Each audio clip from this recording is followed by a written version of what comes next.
जी हाँ, ताइवान को लेकर के और चाइना, देखिए रूस की नाराजगी बिल्कुल अच्छा, साफ आप है। एक दिलचस्प बात यह है कि जब चीन के बारे में पूछा गया कि एक संवाददाता ने व्हाइट हाउस के पूछा राष्ट्रपति बाइडेन से कि क्या आपने चीन से कोई मदद की बात की है, उनसे मांगी है कि रूस को समझाएं, तो उन्होंने कहा मैं इस पर कोई कमेंट नहीं करूंगा। जी, वो इस क्वेश्चन को अवॉइड कर गए, उन्होंने टाल दिया इस क्वेश्चन को। वो कुछ भी कमिट करना अभी नहीं चाहते हैं, क्योंकि देखिए दोनों बातें हैं। एक तो चीन के भी आर्थिक संबंधों पर, चीन की आर्थिक स्थिति पर बहुत बुरा प्रभाव पड़ेगा इन सारे आर्थिक प्रबंधों के कारण और इस युद्ध के कारण।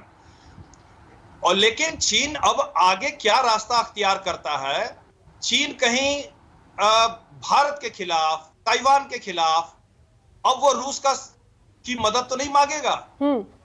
ये एक बहुत बड़ी बात है। भारत के खिलाफ तो क्या रूस मदद देगा चीन की, क्योंकि भारत यूक्रेन नहीं है, भारत ताइवान नहीं है, मतलब चीन को भी 50 बार सोचना पड़ेगा। नहीं, देखिए भारत के खिलाफ जब भी चीन का आक्रमण हुआ है, एक बार पूरा आक्रमण हुआ है और 2-3 बार झड़पें हुई हैं, तो पहले के 62 के आक्रमण में कम्युनिस्ट कंट्री होने के नाते रूस हर तरह से भारत के साथ रहा है, लेकिन चीन के खिलाफ वो खुलकर भारत का साथ पहले नहीं देता रहा है। इतिहास यही रहा है।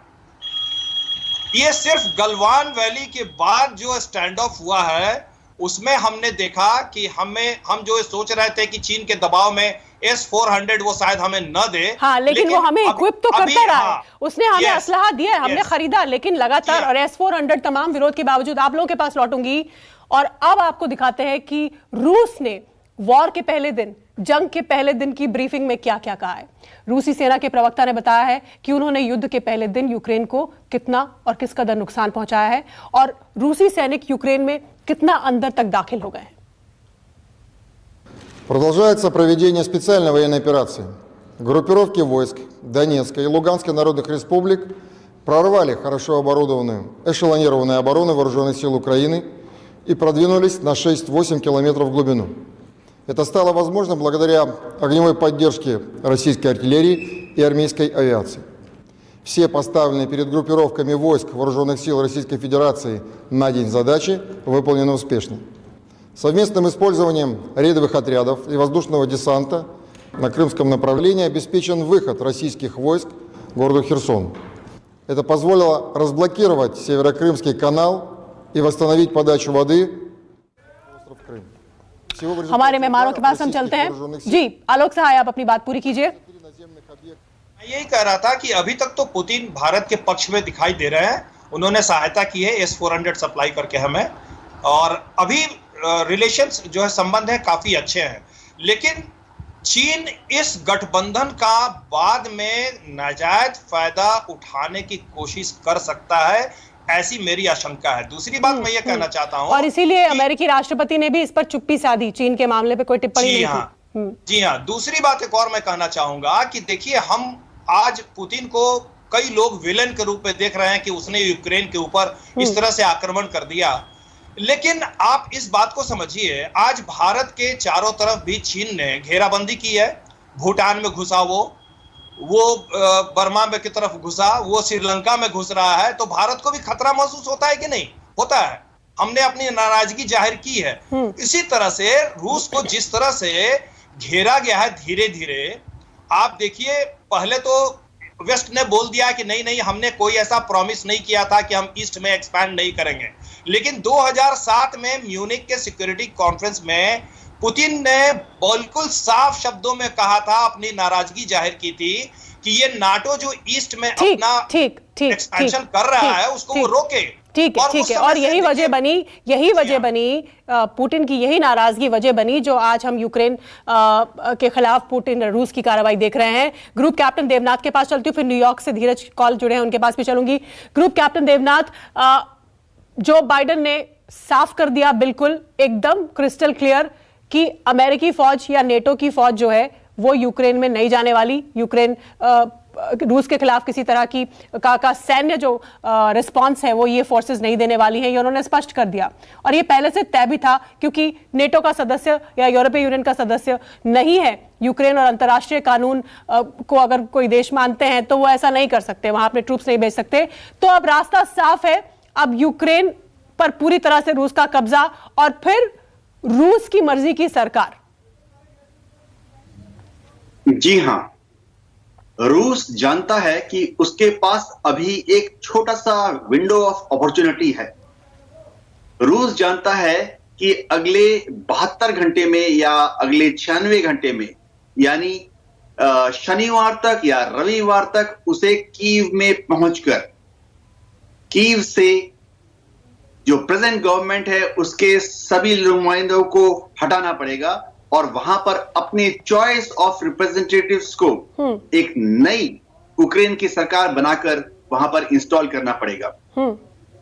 रूस के पास ऐसा करने के लिए जो ये छोटा सा समय अवेलेबल है, ये बहुत क्रिटिकल है, क्योंकि अगर इसमें और कोई देरी हुई, अगर रूस कीव में अपनी पसंद की सरकार को अगले 3-4 दिनों में नहीं इंस्टॉल कर पाया, तो हो सकता है कि वर्ल्ड ओपिनियन और ज्यादा रूस के विरुद्ध खिसक जाएगा। लेकिन रूस को कहां उसकी परवाह है? रूस ने कहा, ग्रुप कैप्टन देवनाथ, उसकी परवाह की? एक के बाद एक सैंक्शंस लगते चले जा रहे हैं, दुनिया भर के लगते चले जा रहे हैं, लेकिन पुतिन को जो करना था वो उन्होंने कर दिया। और सबसे इंटरेस्टिंग बात जो बाइडेन के स्टेटमेंट में लगी, वो इस बात की एक्नॉलेजमेंट थी, इस बात की जो हम सभी जानते हैं, जो मलाल पुतिन के मन में है हमेशा से, सोवियत यूनियन यानी पुराने सोवियत संघ का विघटन। और वही बात बाइडेन ने कही कि वो उसको वापस, उनका ख्वाब है कि उसको वापस जोड़ना चाहते हैं, लेकिन ये ख्वाब उनका पूरा नहीं होगा। ये बहुत दिलचस्प स्टेटमेंट था जो बाइडेन की तरफ से।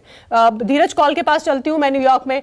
धीरज, आर्थिक प्रतिबंध जो लगाए हैं अमेरिका ने, आज 2 बैंकों पर 2 रोज पहले लगाए थे, अब 4 और बैंकों पर घोषित किए हैं, और बीटीबी की बात कही है, 250 मिलियन एसेट्स वाले एसेट वाला जो बैंक है, कि तुरंत उसके खिलाफ कार्रवाई की जाएगी, कोई लेन देन नहीं होगा। तो ये जो आर्थिक प्रतिबंध आज उन्होंने घोषित किए हैं, इसका कितना असर रूस पर होता हुआ दिख रहा है, या ये कितने सख्त हैं? आम भाषा में दर्शकों को समझाइए। देखिए, मैं बायोटेक एनालिस्ट भी हूं और वॉल स्ट्रीट के साथ एनालिटिक वर्क होता है हमारा। तो जो लोग मार्केट को समझते हैं, सडनली आज सुबह से रिवर्स डिप होना शुरू हो गया है। रशिया की, जैसे उन्होंने बताया, to be precise 35% stock market गिर गई है। पिछले 7 दिन में रूबल 12% ड्रॉप हो चुका है।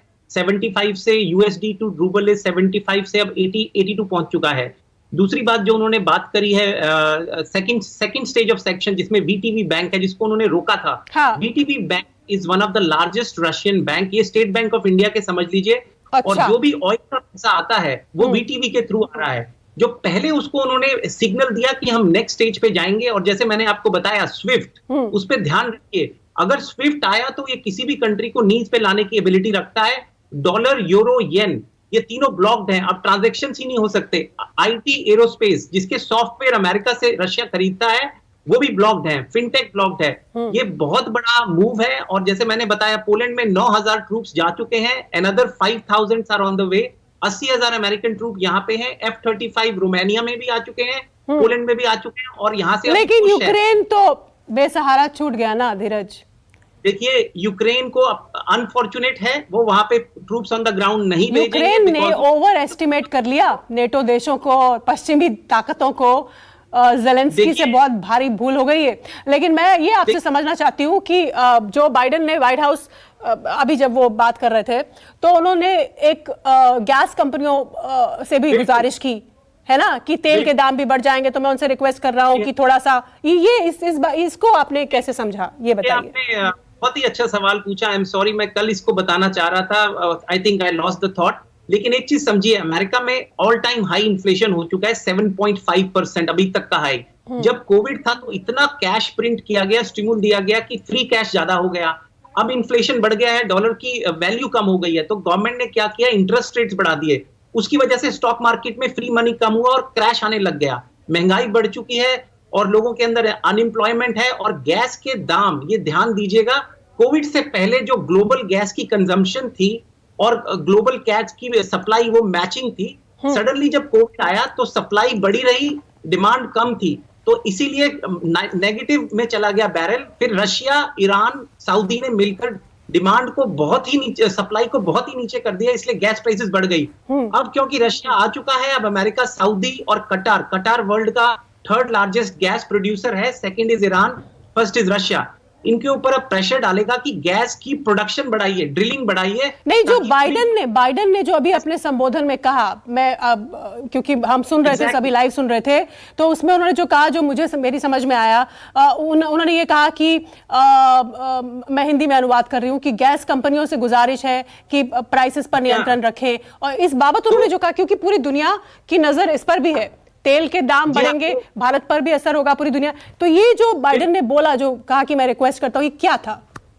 ये देखिए, 2 एरियाज को टारगेट किया गया है। One is the oil producing Nations, जैसे कि सऊदी हो गया, ईरान के साथ सैंक्शंस है। शायद ईरान की सैंक्शंस कम की जाएंगी, क्योंकि जो गैस है वो हीटिंग का सोर्स है। यूरोप में सर्दियां चल रही हैं, 33% रशिया से आता है, तो वो उसको बाईपास करेंगे। दूसरा, जो ऑयल रिफाइनिंग कंपनीज है, अमेरिकन कंपनीज है, BP, शेल, इन सब के जो CEOs हैं, इनके जो कॉर्पोरेट ऑफिसेज है अमेरिका बेस्ड हैं, तो इन पे, और यूके बेस्ड हैं, इन पे प्रेशर डाला जाएगा कि जो प्रॉफिट मार्जिन है उसको कम करें, क्योंकि इनका प्रॉफिट मार्जिन बिलियंस में होता है। तो अब पूरा नेटो एक साथ आएगा। आप देखेंगे कुछ अगले महीनों के अंदर गैस की प्राइसेस नीचे आएंगी, प्रोडक्शन में भी 1.5 से 2 गुना बढ़ाया जाएगा, और अमेरिकन इन्फ्लुएंस और नेटो के इन्फ्लुएंस में इन कंट्रीज को एक करना ही पड़ेगा, क्योंकि वर्ल्ड अभी कोविड की इकोनॉमिकल हिट से रिकवर हो रहा है। ये तो दुनिया के लिए अच्छी बात है, ये तो दुनिया के लिए अच्छी खबर। This is the need of the hour. This is the need of the hour. अभी कंपनीज को रिक्वेस्ट किया, एंड आई एम श्योर उन्होंने ये भी बोला, ऑयल प्रोड्यूसिंग कंट्रीज को भी हम रिक्वेस्ट करते हैं, प्रोडक्शन बढ़ाइए, क्योंकि कोविड खत्म ऑलमोस्ट जा चुका है, डिमांड बढ़ चुकी है, लेकिन सप्लाई को उन्होंने आर्टिफिशियली लो रखा है, जिसमें रशिया की एक अहम भूमिका थी। ठीक है, आसिफ रमीज दाऊदी हमारे साथ सऊदी अरब से जुड़ गए हैं, लगातार विश्लेषण में हमारे साथ जुड़े होते हैं। आसिफ, आपने सुना जो बाइडन को, जैसा कि अपेक्षित था, सैंक्शंस, और उन्होंने स्पष्ट कर दिया कि उनकी फौज जो है वो यूक्रेन की मदद के लिए नहीं जाने वाली। शीतल जी, ये बिल्कुल ही एक्सपेक्टेड लाइंस पे था। जो उन्होंने पहले स्पीच दी, एड्रेस दिया, वो भी तमाम चीजें एक्सपेक्टेड थी। सैंक्शंस को थोड़ा सा उसका गियर चेंज किया, जैसा हम लोगों ने कल कहा था। और अब आप कुछ भी करें, फौज आप भेजें या नहीं भेजें, कहते हैं ना कि चिड़िया चुग गई खेत, अब बिल्कुल है क्या हो। आपने एकदम सटीक पकड़ा है। जी, तो यहाँ पे हुआ क्या, चिड़िया जो है वो खेत तो चुग गई, ठीक है। अब उसमें जो पुतिन है, मैं पहले भी आपसे भी कह रहा था डिस्कशन में कि वो बहुत ही अनप्रेडिक्टेबल है। वर्ल्ड के एक बहुत ही बड़े लीडर हैं, इसमें कोई शक नहीं। 22 साल से उन्होंने बहुत सारी चीजें करी, राज किया, और ये जितने भी प्रेसिडेंट्स अमेरिका के थे या यूरोप में दूसरे कंट्रीज या दुनिया की तमाम कंट्रीज के साथ उनका राब्ता रहता रहा। लेकिन अब उनको लगा कि थोड़ा सा डिफरेंट किया जाए और एडवेंचरस किया जाए, क्योंकि एक हिस्ट्री को नए तरीके से लिखने की कोशिश हुई।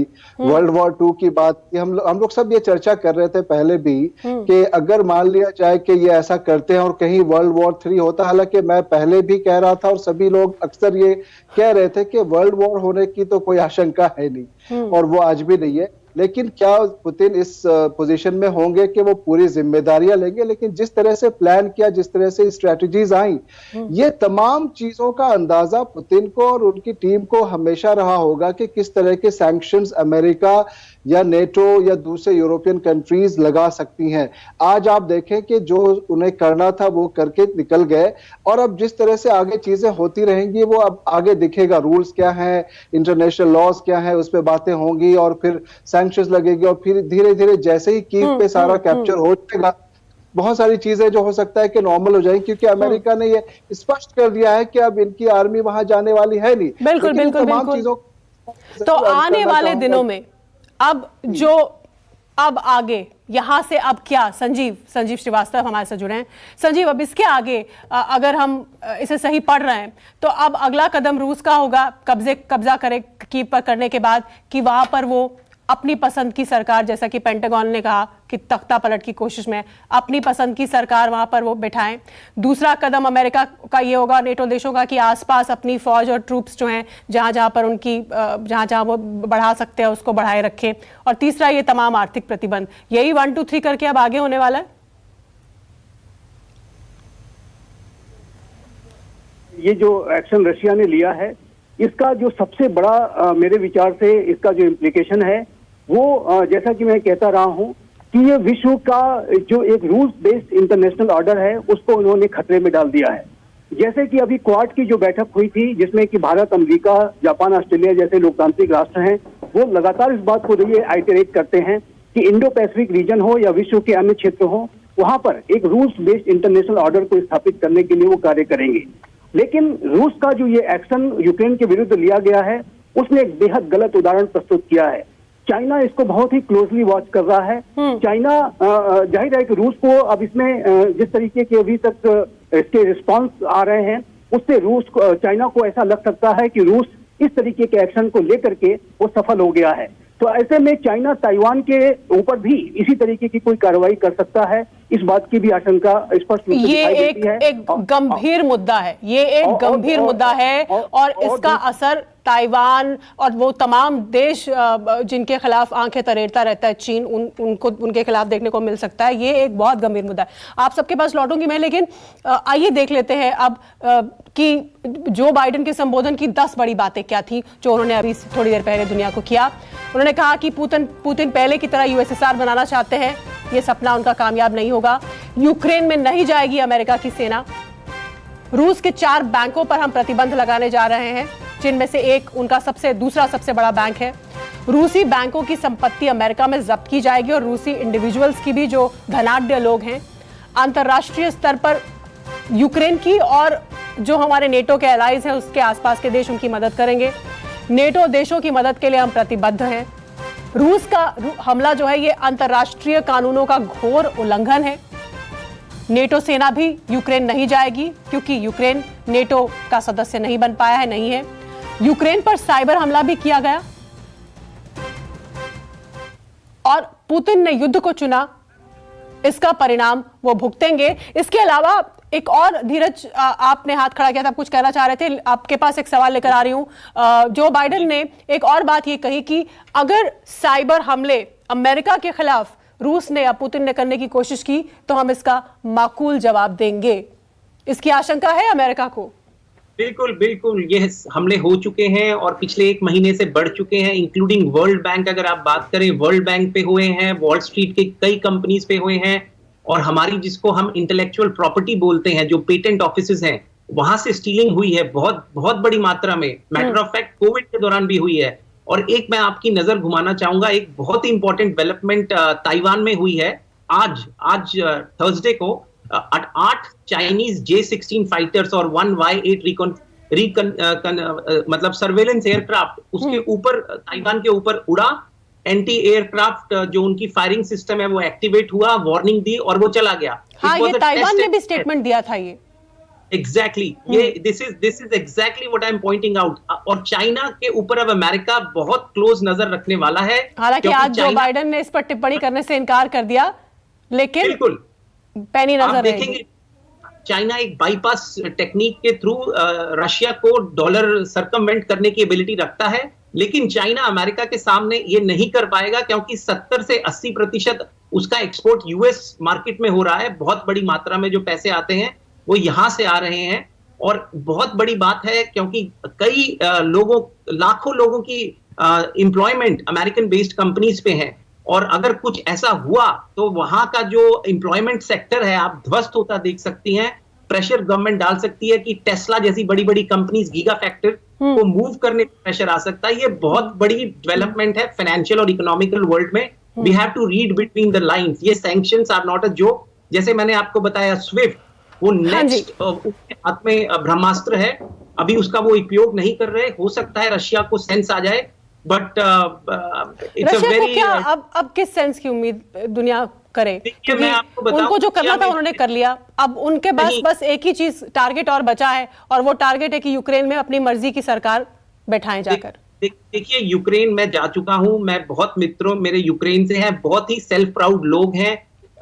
नेपोलियन के बाद यूक्रेन कभी फ्री नहीं रहा है, और लाटविया, लिथुआ, एस्टोनिया को तो स्टालिन ने कैप्चर कर लिया था सेकेंड वर्ल्ड वॉर के बाद। वो अपनी फ्रीडम को बहुत चेरिश करते हैं, और कोई बड़ी बात नहीं है कि गुरिल्ला वॉरफेयर वहां पे शुरू हो जाए। और रशिया के लोगों के अंदर ऑलरेडी एक वूंड है, अफगानिस्तान ने उनको बहुत गहरा वूंड दिया था जिसकी वजह से टूट गया।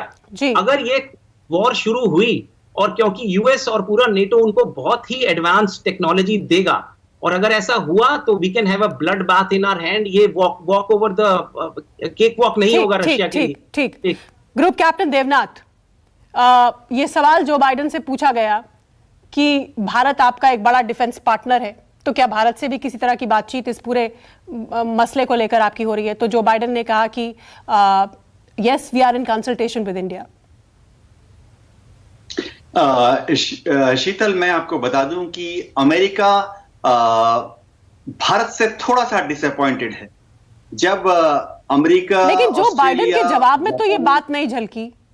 उन्होंने कहा कि we are in consultation with India. Diplomat हैं, वो ऐसे एक्सप्रेशंस को अपने फेस पर उजागर नहीं। बाइडेन स्ट्रेट टॉक करते हैं ग्रुप कैप्टन देवनाथ, सीधी बात बोली है उन्होंने। अब तक जितने भी भाषण उनके संबोधन राष्ट्रपति बनने के बाद सुने, आते हैं कट टू कट बोलते हैं। अगर वो डिसअपॉइंटमेंट उनकी स्टेटमेंट में तो नहीं झलक रही थी। आप अगर लाइंस के बीच में पढ़ रहे हैं कुछ तो बताइए। हाँ, अमेरिका भारत से ये आशा कर रहा था कि शायद भारत क्वाड का मेंबर होने की वजह से थोड़ा सा अमेरिका का साथ देगा और थोड़ा सा रूस को क्रिटिसाइज करेगा। लेकिन यूनाइटेड नेशन सिक्योरिटी काउंसिल में भारत ने जो बहुत ही मैच्योर और न्यूट्रल पाथ फॉलो किया, उसके इस वक्त की एक बड़ी खबर आप सभी को बता दूं, अमेरिका ने रूस के 10 राजनयिकों को बाहर निकाला। ये कार्रवाई होनी ही थी। अमेरिका ने रूस के 10 राजनयिकों को बाहर निकाला, पहले भी हो चुकी है, अब रूस भी निकालेगा, अमेरिका निकालेगा। ये रिटेलिएटरी डिप्लोमेटिक एक्शन होता है। और अब बाइडेन के बयान के बाद, संबोधन के बाद ये खबर आई है कि अमेरिका ने रूस के 10 राजनयिकों को बाहर निकाला। और आलोक सहाय, इसका रिटेलिएटरी एक्शन रूस की तरफ से भी देखने को मिलेगा। ये दोनों के बीच में ये जो तनातनी है, ये पहले भी कई बार हो चुकी है और पहला कदम यही अब अमेरिका ने उठाया है छूटते ही।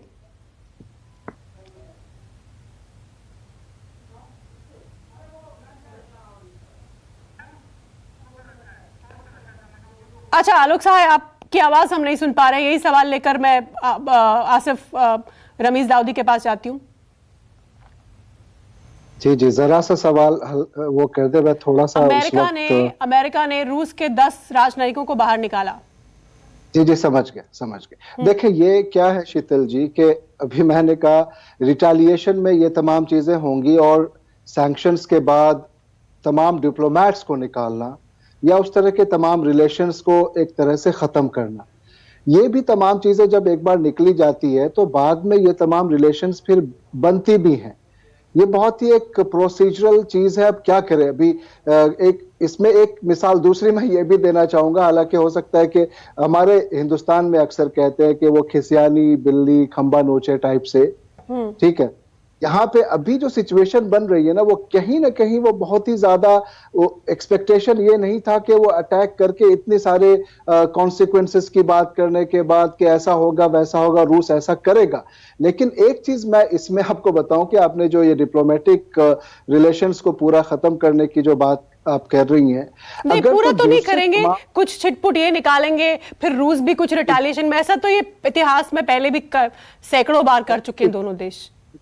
और अगर दूसरे जितने भी नेटो के नेशंस हैं या यूरोपियन तमाम कंट्रीज, अगर हर जगह से ये एक्शन होता है तो इकोनॉमिक एक्शन के साथ साथ ये डिप्लोमेटिक की एक कूटनीतिक में एक बहुत बड़ी एक मार हो सकती है कि पूरी तरह से इस इलाके से, जैसे ईस्ट एंड वेस्ट दो हिस्सों में बट जाने वाली जो बात होती है वो तो बट ही गई, लेकिन उस तरह के भी रिलेशंस पूरी तरह से खत्म होने की जो सिचुएशन होती है। लेकिन इसमें मैं उतनी देर से मैं एक बात कहना चाह रहा था, अगर आप इजाजत दें तो मैं उस बात को भी बोलूं कि अभी मैं एक मेजर जनरल जैनी साहब को भी सुन रहा था और कुछ लोग जो ये इस तरह का व्यू भी रख रहे हैं कि चले रूस ने एक तो ये कहा कि हमारे दो बहुत ही छोटे से डिमांड्स है, उनकी बातों को मान लिया जाए, और इसको जस्टिफाई करने की जो कुछ लोग कोशिश कर रहे हैं या कहते हैं।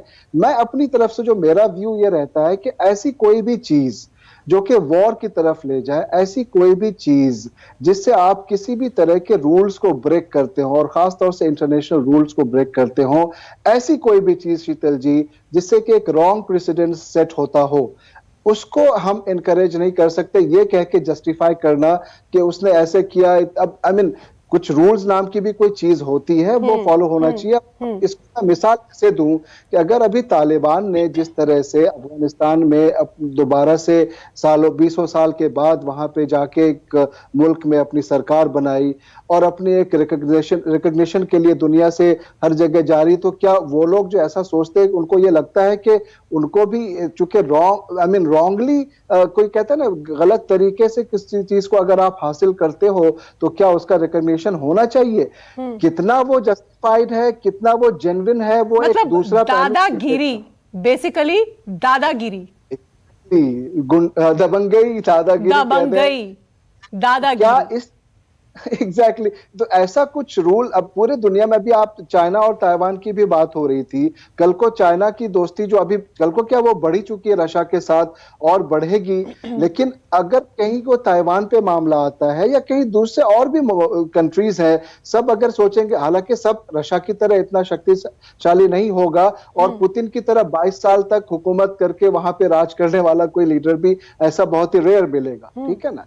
तो वैसी सिचुएशन में ऐसे फैसले जो होते हैं ना, वो बहुत ही स्ट्रॉन्ग विल पावर होना चाहिए और बहुत ही ये बड़े फैसले होते हैं, वो ले पाए या नहीं, लेकिन ये एक तरह से प्रेसिडेंट्स तो गलत सेट हो ही रहा है। दूसरा जो एक है इसका पहलू, वो ये कि अमेरिका और नेटो से बहुत से ऐसे मुल्क, खासतौर से सीरिया और अफगानिस्तान और इराक के बाद या अलग अलग जगहों पे अमेरिका की तो हिस्ट्री रही है कि वो दूसरे जमीन पे जाके ही लड़ाइयां लड़ी हैं, अपने जमीन से वो लड़ाइयां नहीं लड़ती। तो वो तमाम एक जो ब्लॉक है जो कहीं ना कहीं उस दिल में था कि कोई तो ऐसा हो जो अमेरिका को घुटनों के बल ला दे।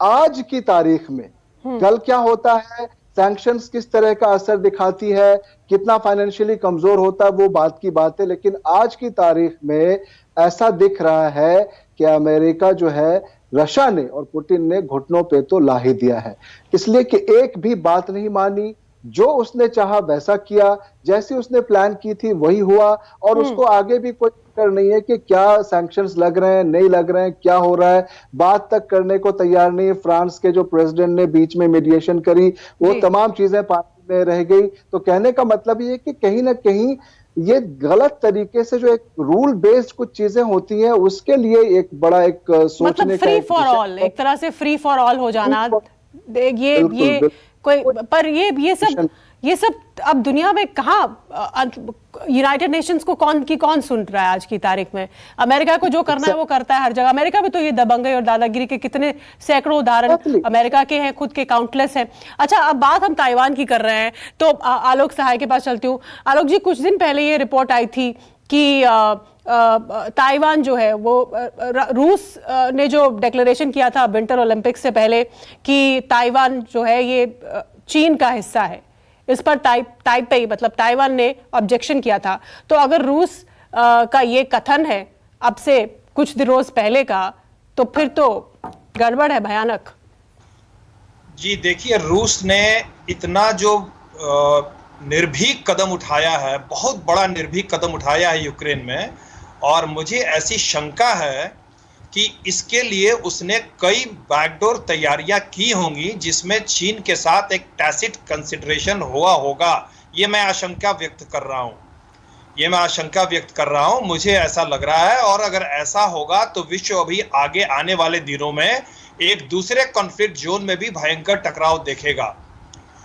मुझे एक चीज और पूछना है, धीरज जी इसके ज्यादा विशेषज्ञ है। मैंने पढ़ा है कि रूस जो तेल देता है वो अमेरिका